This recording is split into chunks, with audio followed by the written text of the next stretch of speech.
सर्वे भवन्तु सुखिनः सर्वे सन्तु निरामया सर्वे भद्राणि पश्यन्तु मा कश्चित् दुःखभाग् भवेत्। कर्पूरगौरं करुणावतारं संसारसारं भुजगेन्द्रहारं सदा वसन्तं हृदयारविन्दे भवं भवानी सहितं नमामि। या देवी सर्वभूतेषु करुणारूपेण संस्थिता नमस्तस्यै नमस्तस्यै नमस्तस्यै नमो नमः।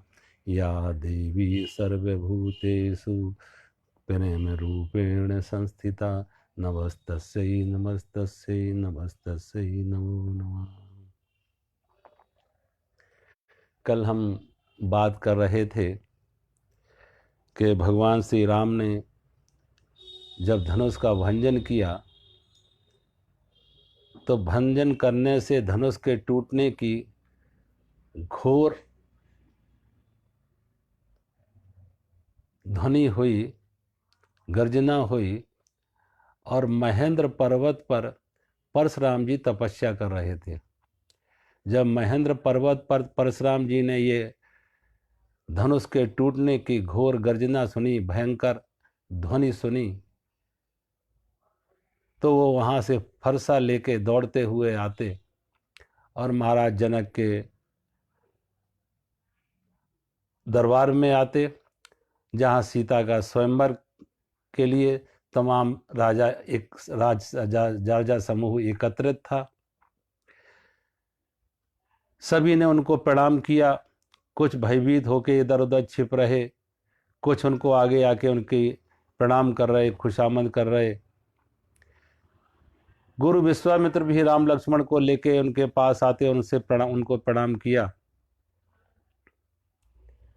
महाराज जनक ने उनका सम्मान किया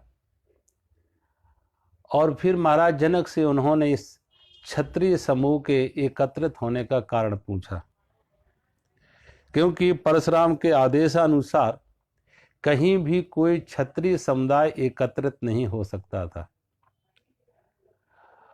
और परशुराम जी,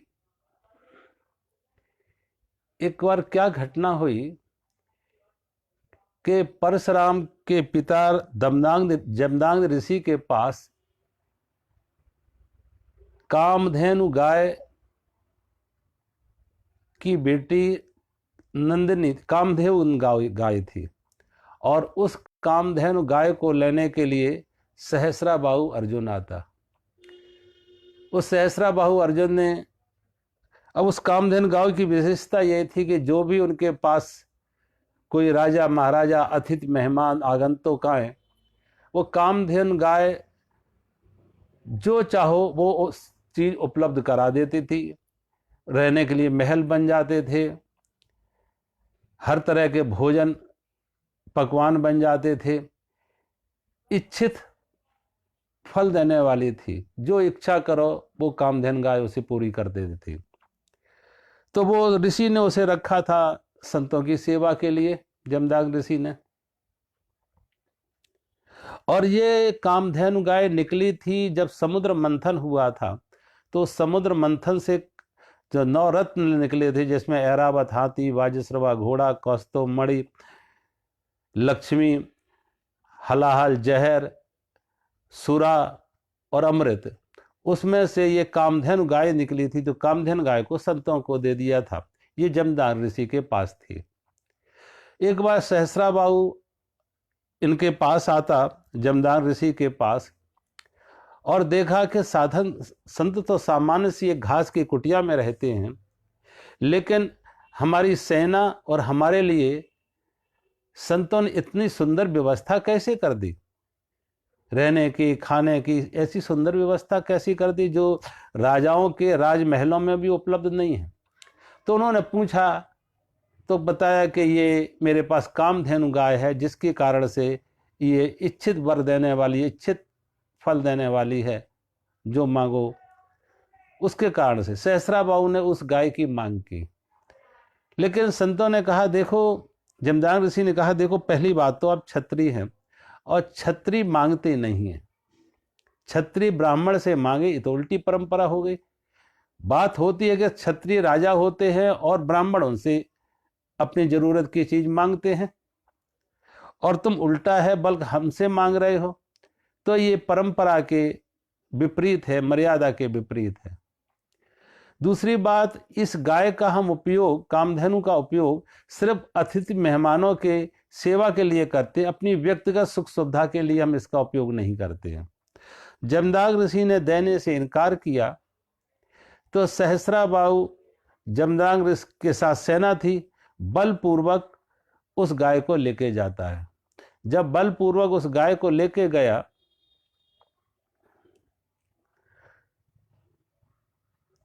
परशुराम जी उस समय वन में तपस्या करने गए थे।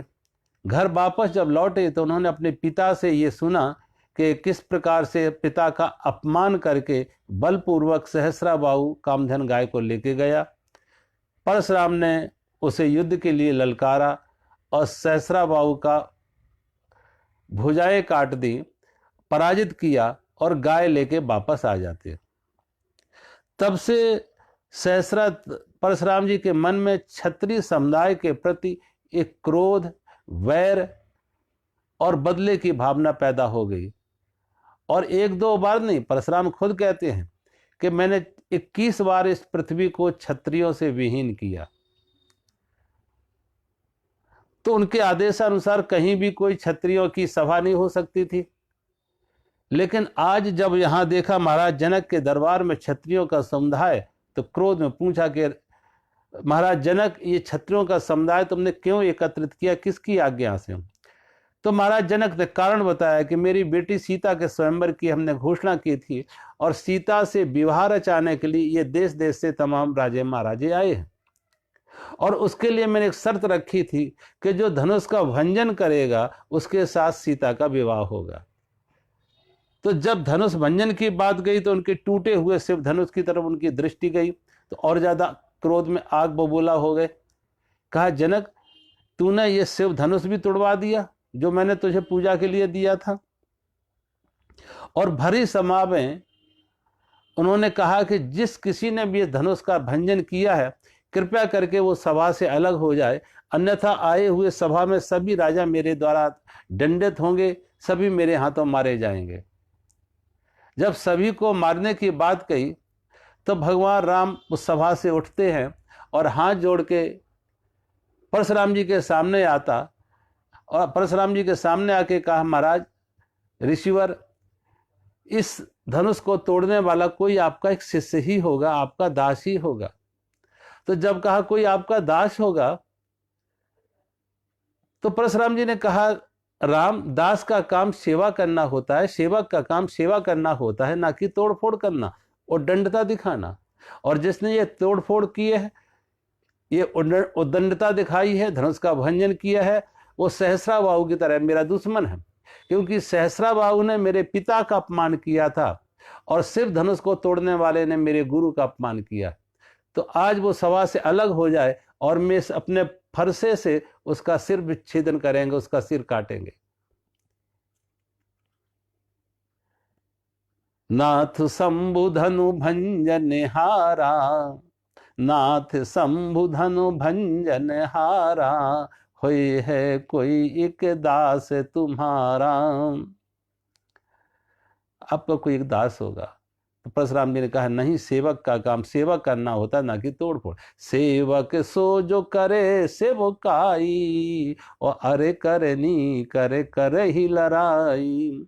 सुनहु राम जो शिव धन तोड़ा, सुनहु राम जो शिव धन तोड़ा, सहस्र बाहु सम सो रिपु मोरा, सो बिल गाऊ बिहाई समाजा, नत मारे जय है सब राजा। जिसने ये शिव धनुष का भंजन किया है वो सहस्राबाहु के समान मेरा दुश्मन है, और मैं उसका सिर विच्छेद करेंगे, उसे मारेंगे। कृपया करके वो सभा से अलग हो जाए, अन्यथा सभी राजाओं का वध मेरे द्वारा होगा। लक्ष्मण जी आगे आते हैं और लक्ष्मण जी ने आगे कहा कि मैंने तो बचपन में ऐसे बहुत से धनुष तोड़े, और कभी आपने अयोध्या में आके ऐसी क्रोध नहीं दिखाया? खेल खेल में बचपन में हमने ऐसे बहुत सारे धनुष तोड़े, आपने कभी अयोध्या में ऐसा आके अपना क्रोध नहीं दिखाया? बहु धन ही तोरी लरे काई, बहु धन ही तोरी लरे काई, कबहु न असर से कीन गुसाई, यह धन पर ममता के ही हेतु, सो निरिसाय क्रह भृगुकुल केतु। रे नृप बालक काल वस, बोलत तुहि न समार, धन ही धन त्रिपुरार धनु, विदित सकल संसार। कहा रे बालक, तुझे पता नहीं है, तू क्या बातें कर रहा? तू कह रहा मैंने बचपन में बहुत से धनुष तोड़े हैं, और यहां तक कहा कि यही धन पर ममता के ही हेतु। इसी धन पर आपकी ममता विशेष क्यों है जो आप क्रोध कर रहे? जीवन में सदा यह समझ लो कि क्रोध का कारण हमारी ममता होती है। अगर हमें कहीं ममता है, कहीं मेरापन है, तो वो क्रोध का कारण बनेगा। आप देखें, वेदांत दर्शन में एक बड़ी सुंदर बात आती है। वेदांत दर्शन में दिखाया कि 3 तरह की परमात्मा की सत्ता गिनाई गई। 3 तरह की सत्ता है। एक को कहा है परमात्मा है, तो उसे कहा है पारमार्थिक सत्ता, परमात्मा की सत्ता होना। दूसरा है परमात्मा की बनाई हुई ये सृष्टि। परमात्मा ने स्त्री पुरुष बनाए, पशु पक्षी बनाए, पहाड़ बनाए, वृक्ष बनाए, नदियां बनाई, ये परमात्मा की बनाई हुई सृष्टि है। और ये दोनों सृष्टि, परमात्मा का होना और परमात्मा की बनाई सृष्टि का होना, किसी के लिए दुख का, सुख का, बैर का, भय का कोई कारण नहीं है। लेकिन जो तीसरी सत्ता है वो दुख का कारण बन जाए। वो तीसरी सत्ता क्या है? प्रातिभाषिक सत्ता। कि परमात्मा की बनाई हुई सृष्टि पर व्यक्ति जब अपने अधिकार का आरोपण करे, अपने संबंध का आरोपण करे, तो वो दुख सुख का कारण बन जाता। कैसे? जैसे ये देखो, परमात्मा ने स्त्री पुरुष बनाए। अब किसी और स्त्री और पुरुष का विवाह हो जाए तो वो एक दूसरे के मेरे, ये मेरा पति, मेरी पत्नी, तो एक दूसरे के सुख दुख का, पत्नी का दुख पति का दुख हो जाता, पति का दुख पत्नी का दुख हो जाता। जब तक एक दूसरे से अपरिचित थे, कोई किसी के दुख सुख के कारण नहीं थे। ऐसे ही परमात्मा ने जमीन बनाई है, लेकिन जमीन का एक हिस्से को हमने कहा ये मेरी जमीन है, और उस जमीन पर कोई और अनाधिकार चेष्टा करे, कब्जा करे, तो व्यक्ति दुखी होता, मेरी जमीन। लेकिन जब हम कहती है मेरी जमीन, तो संत शास्त्र कहते हैं कि जमीन भी हंसती है कि तुमसे पहले कितने मालिक हुए, लेकिन ये जमीन किसी की नहीं हुई। इस जमीन, जिन्होंने कहा ये जमीन मेरी, वो मालिक तो विदा होते गए, जमीन तो वहीं की वहीं है।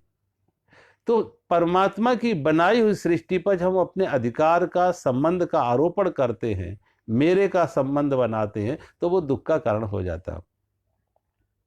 एक बार की घटना ऐसे है कि मेरे पास एक बार किसी का फोन आया, और वो व्यक्ति फोन पर जोर जोर से रो रहा था।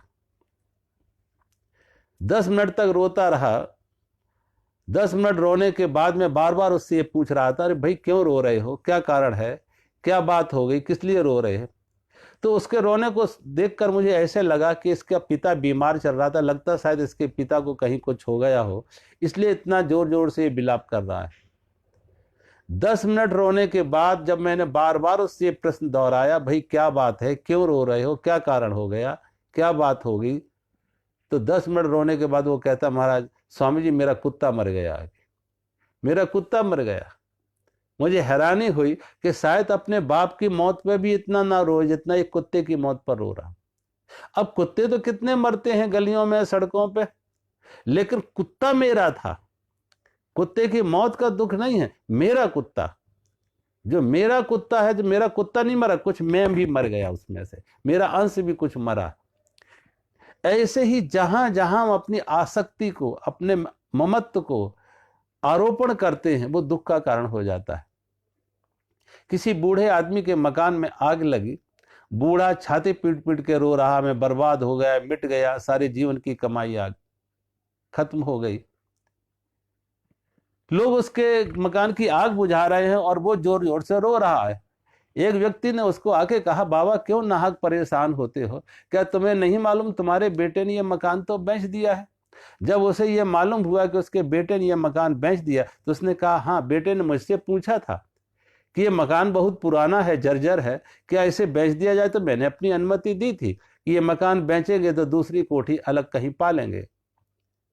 जब उसे यह मालूम हुआ कि मकान बिक चुका तो उसके आंसू जहां थे वहीं ठहर गए, एक बूंद आगे आंसू की ना आई, क्योंकि अब मेरा नहीं जल रहा, अब जिसने खरीदा उसका जल रहा, और किसी और के मकान के लिए हम अपने आंसू बहा दें, उसके आंसू ठहर जाते, दुख तिरोहित हो गया, दुख खत्म हो गया।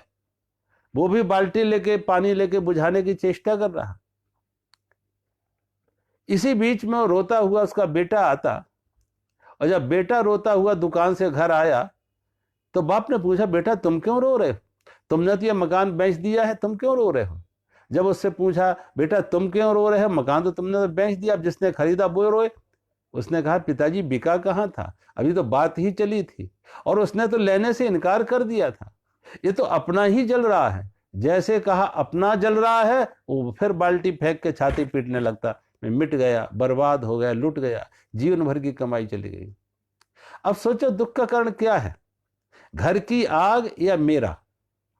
मकान तो पहले भी आग से जल रहा था, लेकिन जब मेरा नहीं था तो कोई दुख नहीं था। तो मकान की आग बाहर है, लेकिन हमारे हृदय में प्रवेश कैसे की, हमारे अंदर कैसे उसने जलन पैदा की, पीड़ा पैदा की, जब हमने अपने अंदर एक मेरे का द्वार बनाया।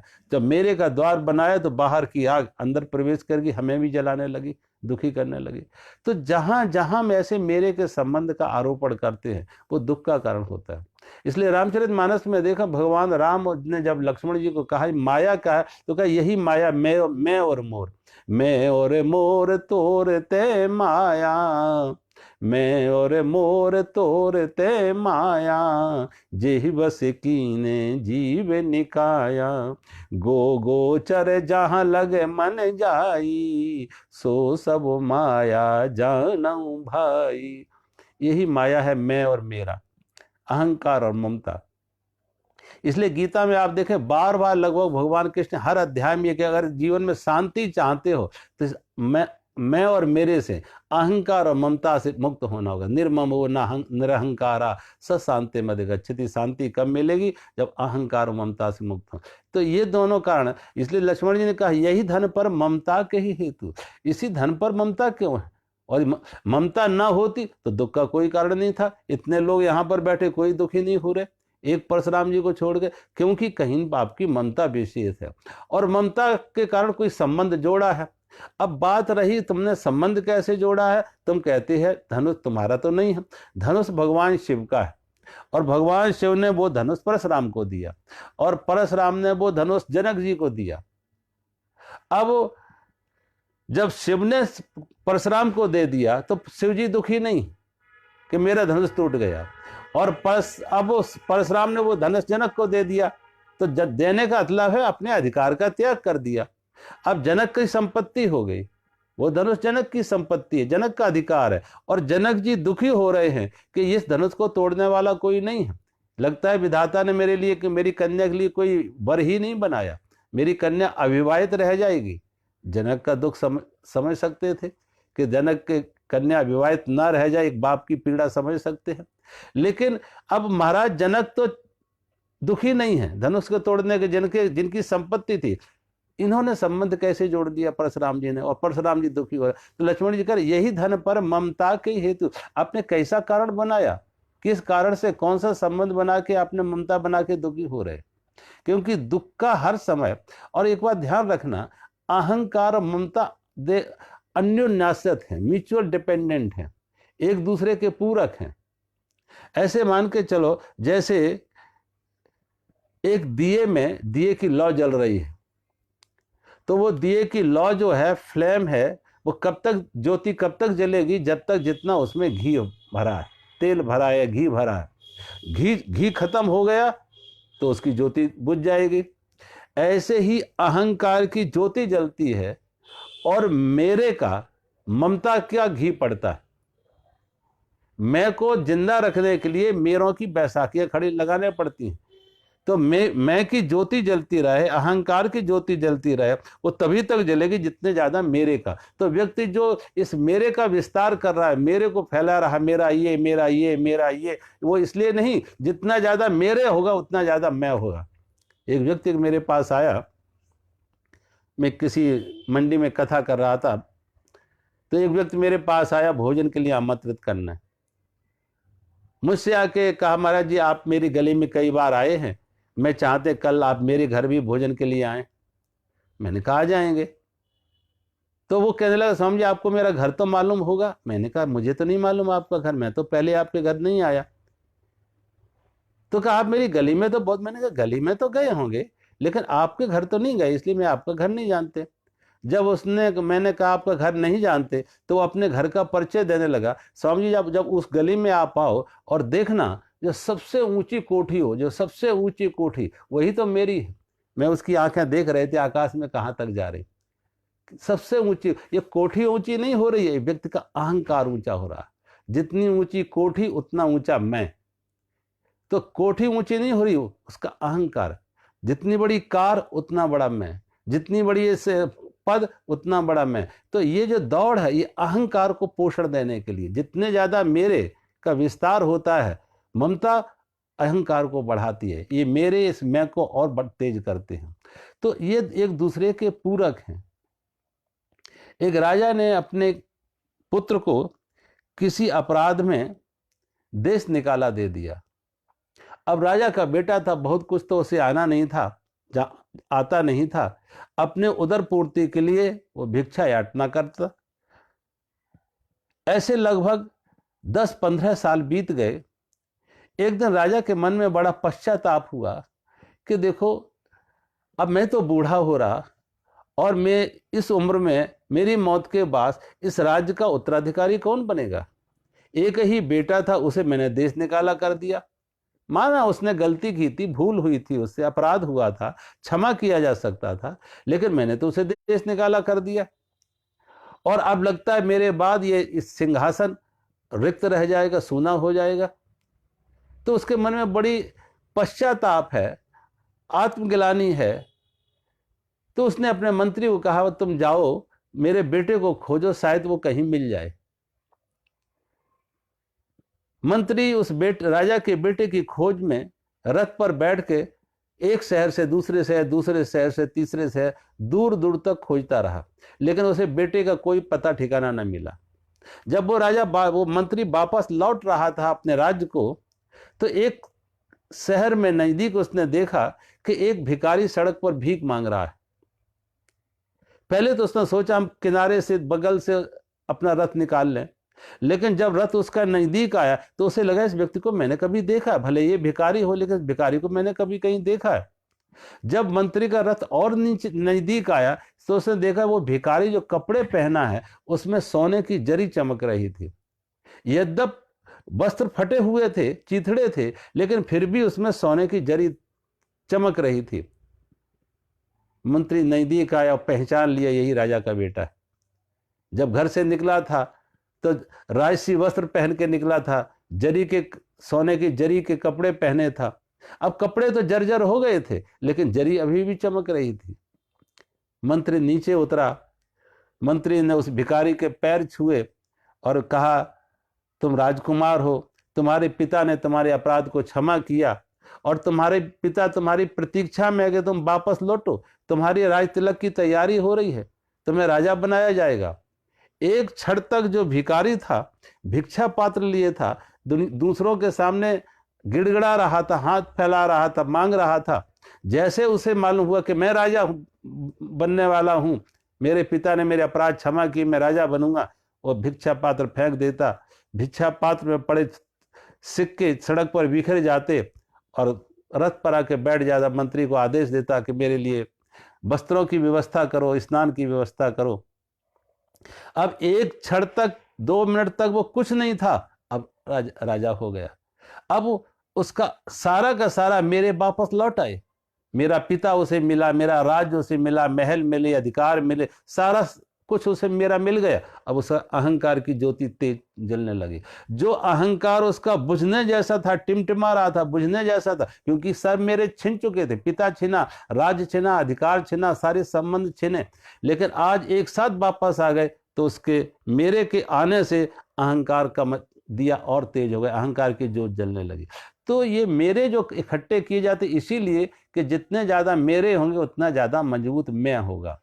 तो परशुराम जी से लक्ष्मण जी ने कहा, यही धन पर ममता के हेतु, इसी धनुष विशेष पर आपकी ममता क्यों है, और इसीलिए आपको, क्योंकि अगर ममता ना होती तो क्रोध ना होता।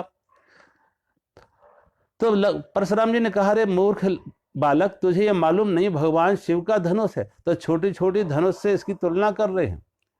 तो लक्ष्मण जी ने कहा, लक्ष्मण जी ने कहा कि मेरे लिए तो सभी धनुष समान हैं, और ये तो पुराना धन था, का छत लाभ जून धन तोड़े, देखा राम नयन के भोरे। ये तो एक पुराना धनुष था, इसको तोड़ने से क्या लाभ क्या हानि, और फिर राम ने तोड़ा भी नहीं। छुअत टूट रघुपतहु न दोषु, छुअत टूट रघुपतहु न दोषु, ओ मुनि बिन काज करति कते रोसु, का छत लाभ जून धन तोरे, और देखा राम नयन के भोरे। इस पुराने धनुष को तोड़ने से क्या नुकसान हो गया। और फिर राम ने तोड़ा नहीं है, राम ने सिर्फ छुआ है, छूने से टूट गए। अब तुम कहो छुआ क्यों, तो हम क्षत्रिय हैं और धनुष के प्रति हमारी साधारण सामान्य सी सहज हमारा आकर्षण है। कोई व्यक्ति अस्त्र शस्त्र चलाना हो, आर्मी का हो, पुलिस में हो, और कहीं अस्त्र शस्त्र रख के देखता, वो देखता है उठा के चलाने में कैसा है, कितनी अच्छा है। तो जिसका जो है, अब चूंकि क्षत्रिय का अस्त्र शस्त्रों में प्रेम है, तो हम क्षत्रिय हैं, अस्त्र शस्त्र में हमारा प्रेम है, तो हमने धनुष को छुआ, लेकिन छुआ तो टूट रघुपतहु न दोषु, इसमें राम का दोष कोई नहीं है। तो लक्ष्मण जी की बातों से परशुराम जी को बड़ा क्रोध आ रहा, और जब परशुराम जी को क्रोध आया तो भगवान राम आगे आते, और भगवान राम ने कहा, ऋषिवर आप संत हैं, गुरु हैं, ये तो बालक है, और बालक बढ़ रहे एक स्वभाव, बालक और बढ़ रहे एक जैसी होती, जो उनको छेड़े उनके पीछे पड़ जाते। तो संत बड़े लोग इनकी बातों पर ज्यादा ध्यान नहीं देते हैं, और ये दूध मुँहे बच्चे हैं, तो इन पे क्या क्रोध करना। जब कहा दूध मुँहे बच्चे हैं, तो परशुराम जी का, ये दूध मुँहे नहीं, इसके मुंह में तो कालकूट जहर है। ये देखने में तो सुंदर लगता है, लेकिन अंदर जहर भरा हुआ है, ऐसे ही जैसे कि सोने के घड़े में जहर भरा हो। गोर बदन श्याम मन माही, और जैसे सोने के घड़े में जहर। मन मलिन तन सुंदर कैसे, मन मलिन तनु सुंदर कैसे, और विषरस भरा कनक घट जैसे। जैसे सोने के घड़े में जहर भरा हो, इसका मन तो मलिन है, इसके अंदर तो कालकूट जहर भरा हुआ है, जो निकल के आ रहा है इसकी वाणी से, लेकिन देखने में सुंदर है। और राम, ये तुम्हारा भाई कहलाने योग्य नहीं। जहां तुम में इतनी विनम्रता है, उतनी ही इसमें उच्छृंखलता है, उद्दंडता है। लक्ष्मण जी ने कहा, आपने बिल्कुल ठीक कहा, मैं अपने भाई का बनने लायक तो नहीं हूं, उनका अनुगमन तो नहीं कर रहा, लेकिन ऋषिवर में आपका अनुगमन कर रहा हूं। मैं आपका शिष्य बनने लायक जरूर हूं। मैं, आप मुझे शिष्य बनाओ। और आप इतनी देर से खड़े हुए, किसी ने आपको बैठने का नहीं पूछा, आप बैठो, मैं आपकी थोड़ा पैर दबाए, सेवा करें। और अगर सच में आपको ऐसी ही आसक्ति है इस धनुष से, तो कहो मैं किसी कारीगर को बुला के इसको जुड़वा दे, ठीक करवा दे, और आप लिए जाना। लक्ष्मण जी की बातों से और ज्यादा क्रोध आया। फिर भगवान राम आगे आ जाते। भगवान राम ने कहा कि ऋषिवर, आप क्रोध ना करें, आप तो सब प्रकार से हमसे आगे हैं। मेरा नाम तो मात्र राम है और आप परशुराम हैं। मेरे पास एक आयुध है धनुष बाण, आपके पास कितने आयुध हैं, परसा भी है, धनुष बाण भी आपने कितने। आप तो सब प्रकार से, मारत हूँ पांव पड़े तुम्हारे, बंधु पाप अपकीरत हारे, बंधु पाप अपकीरत हारे, मारे हूँ पांव पड़े। आप मुझे मारेंगे तब भी मैं आपके पैर पड़ूंगे। आप तो हमारे लिए सब प्रकार से पूज्य हैं, वंदनीय हैं। इधर लक्ष्मण जी परशुराम को देख देख के मुस्कुरा रहे हैं। तो परशुराम जी ने कहा, राम, अगर तुम मेरा क्रोध शांत करना चाहते हो तो इसे मेरी आंखों से दूर कर दो। अगर मेरा क्रोध शांत करना चाहते तो इसे मेरी आंखों के सामने से दूर कर दो। जब कहा मेरी आंखों से दूर कर दो तो लक्ष्मण जी ने मन ही मन कहा, बेहसे लखन कहा मन माही, मूदहु आंख कतऊ को नहीं। लक्ष्मण जी कहने लगे, अगर हम अलग हो भी जाएं आंखों के तो कोई और तुम्हारे कारण बन जाएगा तुम्हारे क्रोध का, इसलिए मूदहु आंख कतऊ को नहीं, तुम अपनी ही आंख बंद कर लो। किस किस को हटाओगे? अपनी ही आंख बंद कर लो तो फिर तुम्हारे सामने कोई आएगा नहीं। अब ये भी एक अच्छी विचारणीय बात है। दो तरह से व्यक्ति होते हैं।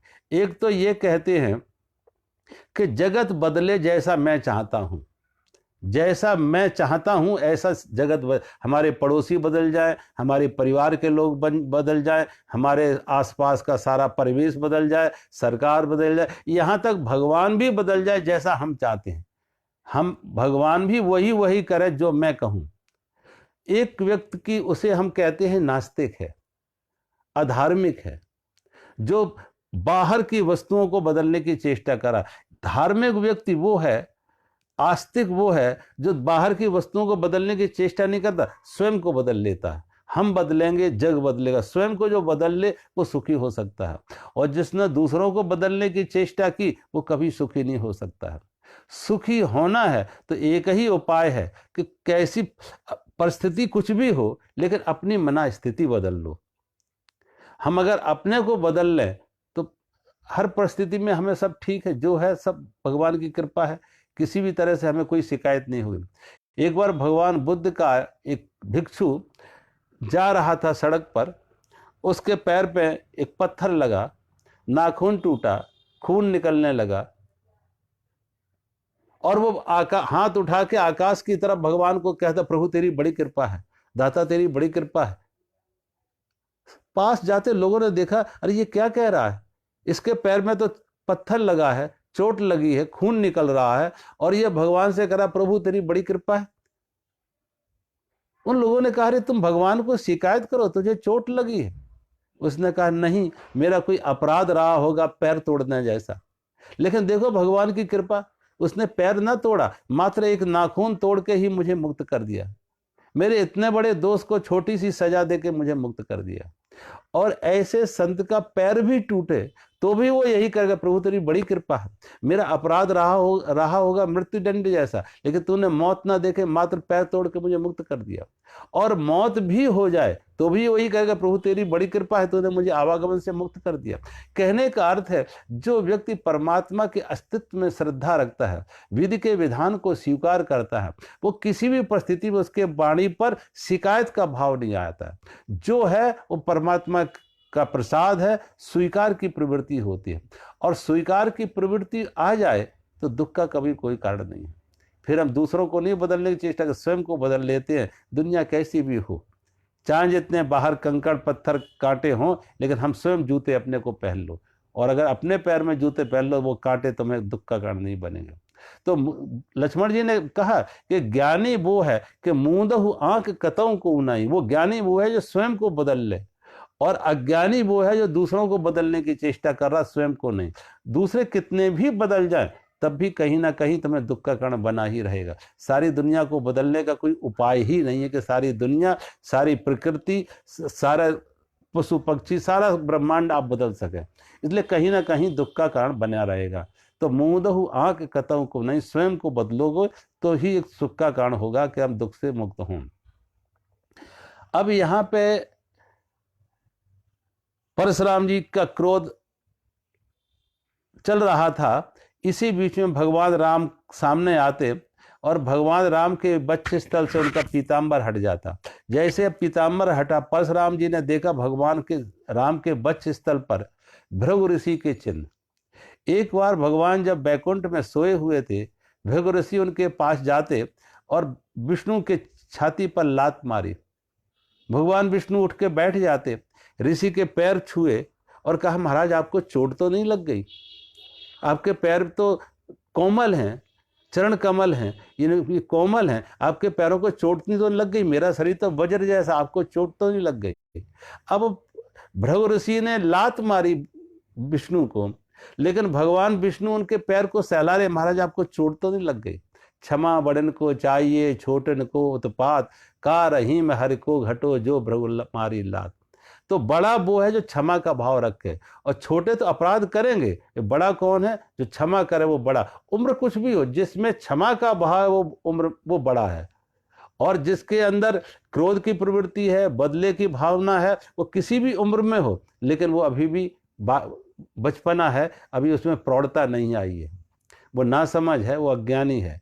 तो भरत, जब भृगु ऋषि ने उनके छाती पर लात मारी तो उनके चरण चिन्ह भगवान विष्णु के छाती पर अंकित हो गए थे। चरणों की एक मोहर लग गई कि ये क्षमा के प्रतीक है, क्षमा की मोहर लग गई।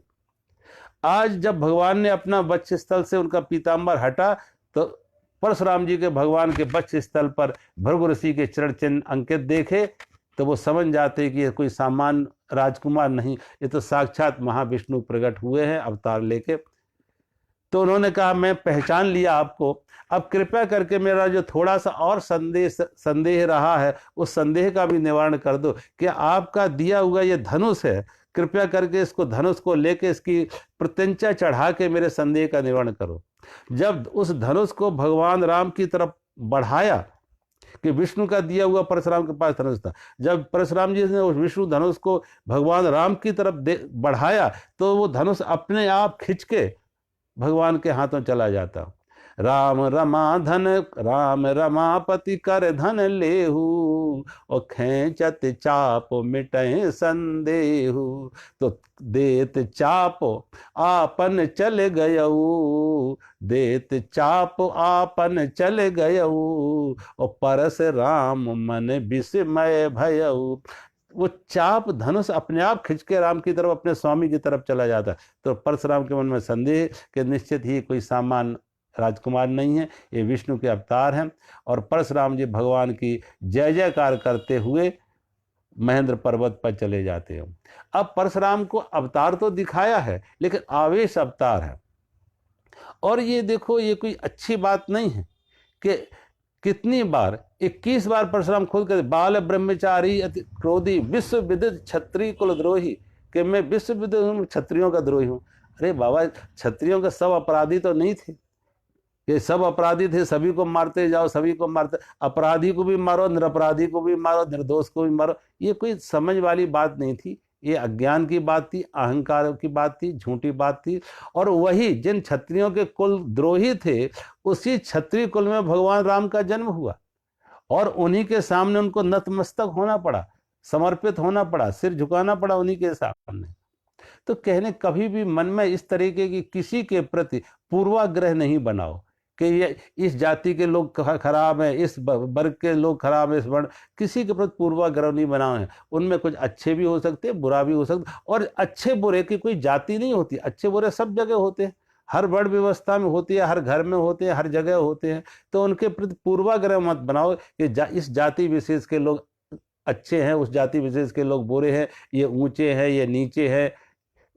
कोई ऊंचा नहीं, कोई नीचा नहीं है। जो भगवान हर को भजे सो हर का हो, जात पात पूछे नहीं कोई, हर को भजे सो हर का होई। परमात्मा के मार्ग में भगवान कभी किसी की जात नहीं पूछते। जो भगवान का भजन करते वो ऊंचे हो जाते, उनकी जात ऊंची हो जाती, उनके इतिहास बन जाते, उनके सम्मान बढ़ता है। रविदास का इतिहास बन गया, मीरा का इतिहास बना, कबीर का इतिहास बना, दादू का इतिहास बना, पलटू का, ये सब छोटी जातियों के थे, लेकिन आज इतिहास में इनके नाम अंकित हैं। इन्होंने अपने कर्म से अपने नाम उजागर किए। परशुराम जी तो विदा लेते हैं, और जब परशुराम जी विदा लेते हैं तो महाराज जनक ने अब ऋषि विश्वामित्र से पूछा कि ऋषिवर अब आप बताओ कि आगे का कार्यक्रम कैसे क्या रखा जाए। तो परशुराम विश्वामित्र जी ने कहा, देखो महाराज जनक, अब एक तरह से राम जानकी का विवाह तो हो चुका, क्योंकि जैसी आपकी प्रतिज्ञा थी कि जो धनुष का भंजन करेगा उसे सीता वरण करेंगी, और राम ने धनुष का भंजन किया, सीता ने राम को जयमाला पहनाई, तो राम सीता का विवाह तो हो चुका। अब रही कुल परंपरा की बात, तो मेरा सुझाव ये होगा कि आप महाराज दशरथ को अपने दूत भेज के अयोध्या दूत भेजो, राम जानकी का विवाह का सुखद समाचार उन्हें दो, शुभ समाचार दो, और महाराज दशरथ वहां से बारात लेके आए और फिर बारात के साथ विधिवत इनकी भावनाएं पढ़ें और उस बारात के साथ फिर जानकी को विदा किया जाए। अब यहाँ एक बात और विचारणी है कि एक घटना एकनाथ की रामायण में दी है, एकनाथ जी के रामायण में दी है कि एक बार महाराज जनक एक सुअर का शिकार के लिए एक वन में जाते हैं और वन में एक सुअर का शिकार के लिए उसके पीछे घोड़ा दौड़ाते दौड़ाते इतने दूर निकल गए कि वो सुअर मिथिला की सीमा पार करके अयोध्या की सीमा में प्रवेश कर जाता। महाराज जनक ने उसको बाण मारा, लेकिन जो वो बाण मारा, संयोग की बात वो बाण सुअर को ना लग के गाय को लगा जाके, और बाण जब गाय को लगा जाके तो गाय का मौत हो जाती, गाय गौवध हो जाता। और जब नजदीक आगे देखा गौवध उनके द्वारा छोड़े गए बाण से, तो महाराज जनक बहुत दुखी हो जाते। महाराज जनक बहुत दुखी हो जाते कि मुझ पर अब गौ हत्या का पाप और मुझसे इतना बड़ा अपराध कि मेरे हाथों गौ की हत्या। हम सब गौ रक्षक हैं, हम सब गौ की सेवा करने वाले हैं, संपूजा करने वाले हैं, और आज मेरे द्वारा गौ हत्या, तो बहुत बड़ा अपराध हो गया। महाराज जनक जब दुखी थे तो महाराज जनक के साथ उनके छोटे भाई कुशध्वज भी थे। उन्होंने कहा, महाराज जनक, आप जिस जमीन पर खड़े हुए हैं ये जगह अयोध्या की सीमा में हम हैं। महाराज दशरथ का ये राज्य है। अगर आप किसी दूत को भेज के महाराज दशरथ को बुलाएं और महाराज दशरथ संकल्प करके इस गाय के ऊपर जल छोड़ दे, तो निश्चित रूप से ये गाय जीवित हो जाएगी और आप गो हत्या के पाप से मुक्त हो जाएंगे। महाराज जनक ने वही किया, दूत भेज के महाराज दशरथ को ये बात खबर की। महाराज दशरथ हाथ में पुष्प फूलों की थाली लिए, पूजा की सामग्री लिए, गुरु वशिष्ठ के पास पूजा के लिए जा रहे थे। मार्ग में ही बीच में महाराज जनक के दूत ने महाराज दशरथ को रोका, और जब महाराज दशरथ को रोका तो महाराज दशरथ ने पूछा, आप कौन हैं और किस लिए मेरे पास आए हैं? तो उसने अपना परिचय दिया कि मैं मिथिला नरेश महाराज जनक का दूत हूं, और महाराज जनक ने आपको बुलाया है, उन्होंने आपको याद किया है। किस कारण से बुलाया है, क्यों याद किया है? तो बताया कि उनके द्वारा एक गौ की हत्या हो गई है, धोखे से एक गाय की हत्या हो गई है।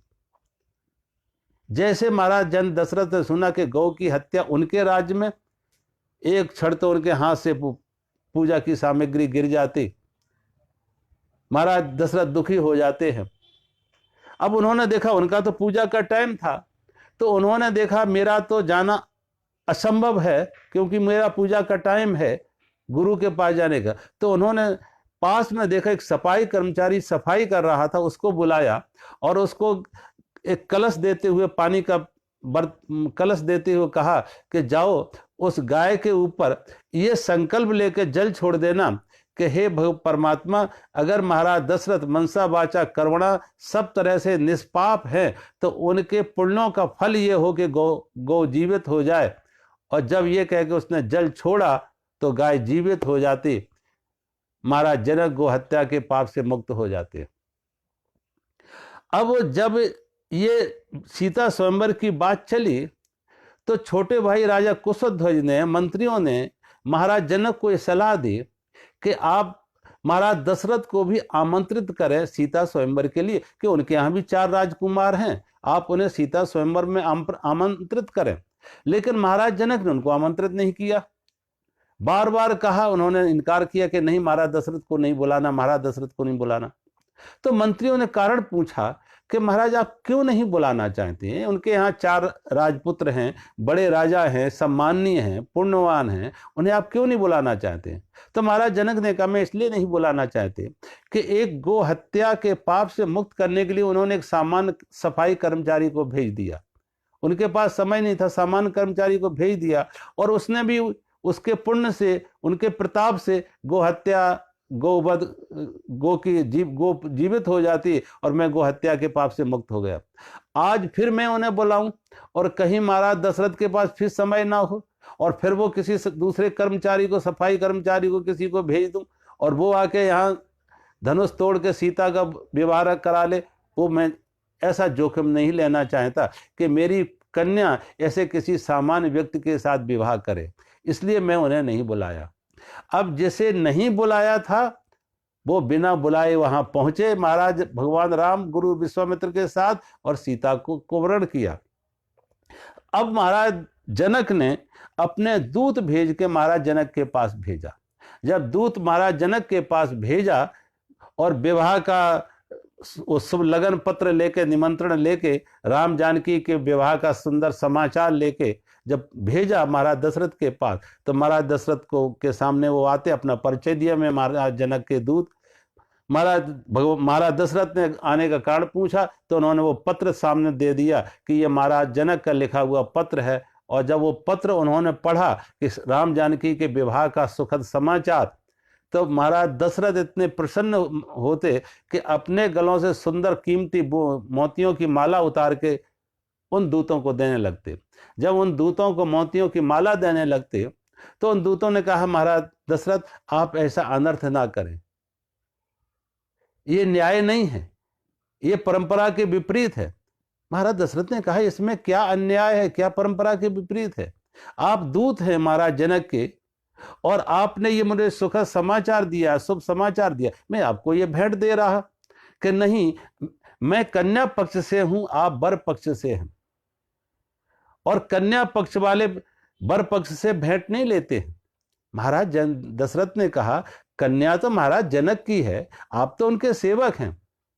तो उन कहते हैं उन दूतों के आंखों में भी आंसू आ गए।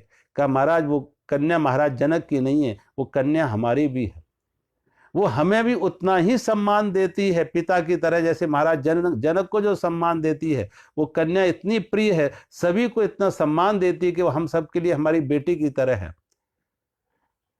महाराज दशरथ को जब ये समाचार मिला, उन्होंने गुरु वशिष्ठ को बुलाया, गुरु वशिष्ठ को बुला के उनको समाचार दिया और तैयारी हो जाती है कि हम बारात लेके, हमारे गुरु वशिष्ठ को साथ में लेके, चारों राजकुमार, दो राजकुमार भरत और शत्रुघ्न को साथ लेके, दो तो पहले से लक्ष्मण और राम थे, और सुंदर बारातियों को, मंत्रियों को, सबको साथ लेके जब महाराज दशरथ वहां पहुंचे तो महाराज जनक ने उनका खूब स्वागत किया, सम्मान किया, सब तरह की सुविधा जुटाई।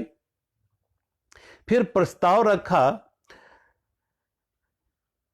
महाराज ऋषि विश्वामित्र ने, गुरु वशिष्ठ ने और वामदेव ऋषि ने, इन सभी ने एक प्रस्ताव रखा कि देखो महाराज जनक, यह महाराज दशरथ के 4 पुत्र हैं, राम, लक्ष्मण, भरत, शत्रुघ्न, और यहाँ आपके राज परिवार में भी 4 कन्याएं हैं। 2 कन्याएं महाराज जनक की हैं, 2 कन्याएं उनके छोटे भाई कुशध्वज की हैं। तो क्यों नहीं है 4 कन्याओं का विवाह चारों राजकुमार से कर दिया जाए। और ये प्रस्ताव सभी को अच्छा लगा। महाराज जनक ने भी स्वीकार किया और महाराज दशरथ ने भी स्वीकार किया। तो राम का विवाह तो जानकी से हो ही गया था, फिर उर्मिला का विवाह लक्ष्मण से, मांडवी का विवाह भरत से और श्रुतकीत का विवाह शत्रुघ्न से संपन्न विधिवत होते हैं। लंबे समय तक उनकी खूब सेवा की, लेकिन ऋषि महाराज दशरथ संकोच बस महाराज जनक से कह नहीं पाते हैं कि मुझे कृपया अनुमति दो वापस जाने की। उन्होंने ऋषि विश्वामित्र से कहा कि ऋषि विश्वामित्र गुरुवर, आप कहो कि महाराज जनक हमें वापस जाने की, अयोध्या वापस जाने की अनुमति दें। तो महाराज ऋषि विश्वामित्र ने महाराज जनक को ये प्रस्ताव रखा कि महाराज दशरथ वापस जाना चाहते हैं, काफी लंबे समय से आपके पास रुके हुए हैं। अब महाराज जनक की अपनी बेटियों के प्रति इतनी आसक्ति थी, और खास तौर से जानकी के प्रति, कि जब उन्हें विदा किया तो महाराज जनक इतने विलाप किए, इतने रोए, कहते हैं सारी मर्यादा खत्म हो गई कि जिन्हें हम विदेह राज कहते थे, विदेह कहते थे, अनासक्त कहते थे, आज वो अपनी कन्या सीता के वियोग में इतना विलाप कर रहे हैं। और जब सीता को विदा किया तो सुनैना जी ने, महाराज जनक की पत्नी ने कहा कि बेटी तुम ससुराल में जा रहे हो, और ससुराल का धर्म क्या है कि ससुराल का एक विवाहिता स्त्री के लिए ससुराल में सबसे बड़ा उसका धर्म होता है सास ससुर की सेवा। याते अधिक धर्म नहीं दूजा, याते अधिक धर्म नहीं दूजा, और सादर सास ससुर पद पूजा। ये अपनी बेटियों को सीख दी, शिक्षा दी। जाते समय विदा किया महाराज जनक और सुनैना जी ने। महाराज दशरथ 4 पुत्र और पुत्र वधुओं के साथ जब अयोध्या में आते हैं तो तीनों रानियों ने उनकी आरती उतारी, और रामायण में दिखाया है कि तीनों रानियों को इतनी खुशी हुई जैसे किसी अंधे को आंख मिल गई हो, जीवन भर के रोगी को कहीं संजीवनी बूटी मिल गई हो, और जीवन भर के दरिद्र को, गरीब को कहीं पारस मणि मिल गई हो। 4 पुत्र और पुत्र वधू पाके तीनों रानियां बहुत प्रसन्न होती हैं। फिर दिखाया कि भगवान राम जानकी जी को अपने साथ लेके आशीर्वाद के लिए आते हैं। तो आशीर्वाद के लिए सबसे पहले वो अपनी माता कौशल्या के पास नहीं गए। वो किसके पास आते? सबसे पहले माता कैकेयी के पास आते। और जब माता कैकेयी के पास, जब संयुक्त परिवार हो, तो ये देखना चाहिए व्यवहारिक रूप में कि सम्मान उसको ज़्यादा दो जिसका पुत्र नहीं है। अब राम का ज़्यादा स्नेह कैकेयी से है और भरत का ज़्यादा स्नेह कौशल्या से है। तो भगवान राम माता कौशल्या के पास जानकी को साथ लेके आशीर्वाद लेने आते, माता कैकेयी के पास आशीर्वाद लेने आते। माता कैकेयी ने, महारानी कैकेयी ने अपने लिए एक सुंदर महल बनवाया था। महल का गृह प्रवेश होना था, लेकिन उस गृह प्रवेश से पहले ही महाराज जनक के दूत ये शुभ संदेश लेकर आते हैं भगवान राम और जानकी के विवाह का। तो कैकेयी ने वो महल का गृह प्रवेश रोक दिया, गृह प्रवेश नहीं किया। आज कैकेयी ने उसी महल की चाबियां जानकी के हाथ में देते हुए कहा कि बेटी, मैंने इसे बनाया तो अपने लिए था, लेकिन मुझे खुशी हो रही है इस सुंदर महल का दान तुम्हें देकर। जो सुंदर महल अपने लिए बनाया था वो राम की पत्नी पुत्र वधू जानकी को दे दिया। अपनी पत्नी, अपने पुत्र भरत की पत्नी मांडवी को नहीं दिया, जानकी को दिया। उसके बाद भगवान राम अपनी माता कौशल्या के पास आते हैं जानकी को साथ लेके। और जब माता कौशल्या के पास आए तो माता कौशल्या विचार करने लगी कि जैसा सुंदर महल की भेंट कैकेयी ने दी है, अब मेरे पास तो इतनी मूल्यवान कोई वस्तु है नहीं, मैं भला क्या दान में दूं। जब बहुत विचार किया मैं क्या दान में दूं जो कैकेयी से के दान भेंट से कम ना हो। बहुत विचार किया, उनके पास कोई ऐसी मूल्यवान वस्तु नहीं थी जो कैकेयी की भेंट की तुलना में आए। अंत में एक ही मन में विचार आया कि एक माँ के लिए सबसे बड़ी दौलत, सबसे ज्यादा कीमत उसके संतान की होती है। सबसे बड़ी दौलत उसकी संतान है। महारानी कौशल्या ने भगवान राम का हाथ पकड़ के जानकी के हाथ में देते हुए कहा कि बेटी, आज मैं अपने अधिकार का त्याग कर रही हूं तुम्हें देकर, और मैं राम का दान तुम्हें कर रही हूं। राम का हाथ पकड़ के जानकी के हाथ में देते हुए कौशल्या ने कहा, आज मैं अपने अधिकार का त्याग कर रही हूं और राम का तुम्हें दान कर रही हूं। अब ये बड़ी सीखने वाली बात है कि आप देखें घर परिवारों में जैसे एक पक्ष ने कन्या का दान किया, अपने अधिकार, दान का अर्थ है अधिकार का त्याग, अपने अधिकार का त्याग। तो कन्या पक्ष ने अपने अधिकार का त्याग किया दान देके कन्या का, वैसे ही दूसरे पक्ष को, वर पक्ष को भी वर का दान देके अपने अधिकार का त्याग करना चाहिए। अन्यथा होता क्या, परिवारों में झगड़े। एक बार मैंने कहीं कार्टून पढ़ा, एक अखबार में कार्टून आया, उस कार्टून में देखा एक नौजवान बीच में खड़ा है, एक हाथ पकड़ के पत्नी खींच रही है, दूसरा हाथ पकड़ के उसकी मां खींच रही है, और मां कह रही है बड़ी आई पति वाली, मां कह रही है बड़ी आई पति वाली, बेटा मेरा है या तेरा, और अपनी तरफ उस बेटे को खींच रही है हाथ पकड़ के। दूसरी तरफ उसकी पत्नी उसको कह रही है बड़ी आई बेटे वाली, पति मेरा है या तेरा, और उसको अपनी तरफ खींच रही है। इधर खींचती माँ की ममता उधर सबल पत्नी का प्यार, इधर खींचती माँ की ममता उधर सबल पत्नी का प्यार, असमंजस में पड़ा बेचारा भगवान रखें इसकी लाज। उस बेचारे को समझ नहीं आता मैं किस तरफ जाऊं। एक तरफ माँ खींच रही है, माँ का प्रेम, माँ का आकर्षण, माँ की ममता, दूसरा तरफ पत्नी का प्रेम, अब किस तरफ जाऊं। और ऐसे बच्चों का प्राय हमने देखा, इस घर की जब कलह होती है सास और पुत्र वधू के बीच में, तो ऐसे बच्चों में ब्लड प्रेशर बढ़ने लगता है, डिप्रेशन आ जाता है, या वो अलग होने की बात सोचने लगते हैं। तो कम से कम एक पक्ष में सास को समझना चाहिए, माँ को समझनी चाहिए कि एक पक्ष ने जैसे कन्या का दान किया है तो दूसरा पक्ष अपने वर का दान है, अपने अधिकार का त्याग करें। ये एक पक्ष। अन्यथा बहुत बार देखो परिवार में लोग कहते तो हैं कि हमारे बेटी की तरह है, लेकिन बहुत लोग हमें कहते हैं कि जब बेटी ससुराल में सुखी है तो माँ को अच्छा लगता है। कई लोग मुझे कहते हैं स्वामी जी मेरी बेटी बहुत सुखी है, बहुत अच्छी, बहुत अच्छा वर मिला, ससुराल बहुत अच्छी मिली है। जब दामाद तो ऐसा है कि बेटी की हर सुख सुविधा का ख्याल करता है, छोटी छोटी चीजें भी लाके देता है, घुमाने फिराने भी ले जाता है, हर उसके एनिवर्सरी पे बर्थडे पर बहुत कुछ उसको लाके देता है।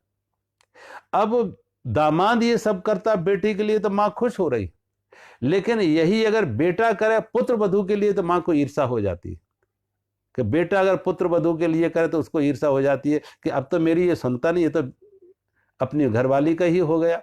ये सब नहीं होना चाहिए कि खास तौर से आज आज तुम्हारे शासन है, सास का अर्थ है तुम्हारा शासन है, कल उनका शासन होगा तो वो उनके अंदर कहीं घाव बनेंगे। ऐसा ना माहौल बनाओ कि कल उनके दिल पे घाव बने, तुम्हारे प्रति उनके मन में दुर्भावना आए, दुर्विचार आए और वो घाव कसकता रहे। कल तुम्हें उनका सहारा लेना पड़ेगा, और कल उनका सहारा लेना होगा तो कम से कम उनके प्रति प्यार का भाव रखो, स्नेह का भाव रखो, सम्मान का भाव रखो कि अपनी बेटी तो हमने विदा कर दी दूसरे, अब ये जो दूसरे परिवार से एक बेटी आई है जिसने अपने माता पिता का त्याग किया, परिवार का त्याग किया, पर उस माहौल का त्याग किया, नए परिवार में नए माहौल में सम्मिलित होने आई, उसे इतना प्यार दो, इतना अपनापन दो कि उसे कभी ये महसूस ना हो कि हम अपने माँ बाप को छोड़कर आए, हमें दूसरे माँ बाप मिल गए, दूसरा अपना ही परिवार मिल गए। इतना प्यार उसे मिले, इतना सम्मान मिले, ऐसी सुरक्षा मिले कि कभी उसे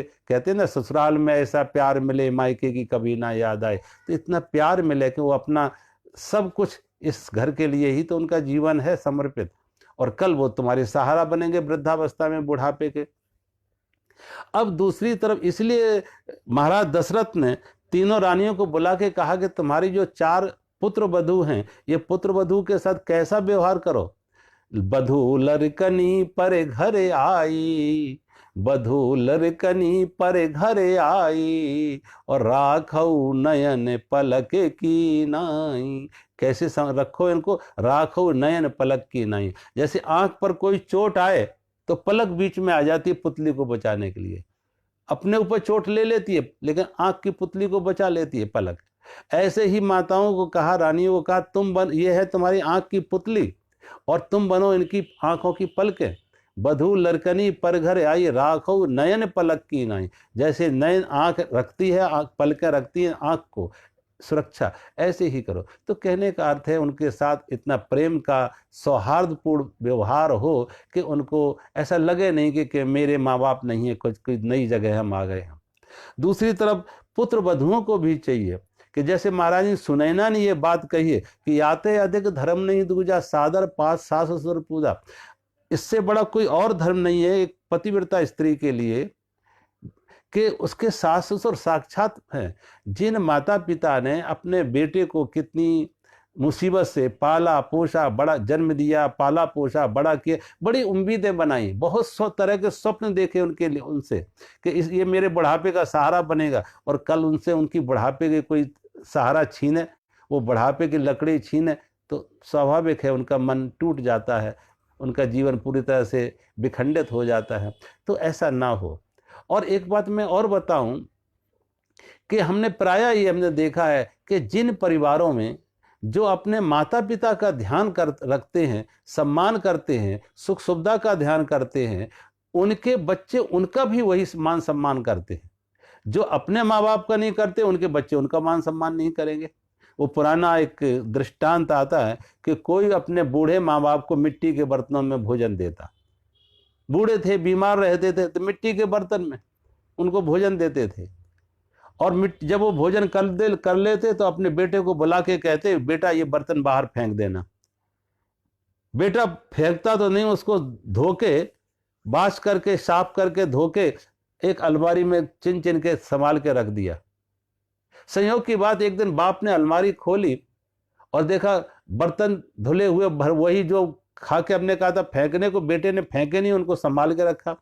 बाप ने कहा, बेटा मैंने तो कहा था फेंकने के लिए, तुमने फेंके क्यों नहीं, संभाल क्यों नहीं? कहा, पिताजी कल आप बूढ़े होंगे ना, तो आपके लिए भी तो जरूरत पड़ेगी, और उस समय मिले या ना मिले, क्योंकि अगर बूढ़ों को मिट्टी के बर्तन में ही दिए जाते हैं तो आपके लिए हमने संभाल के रखे हैं।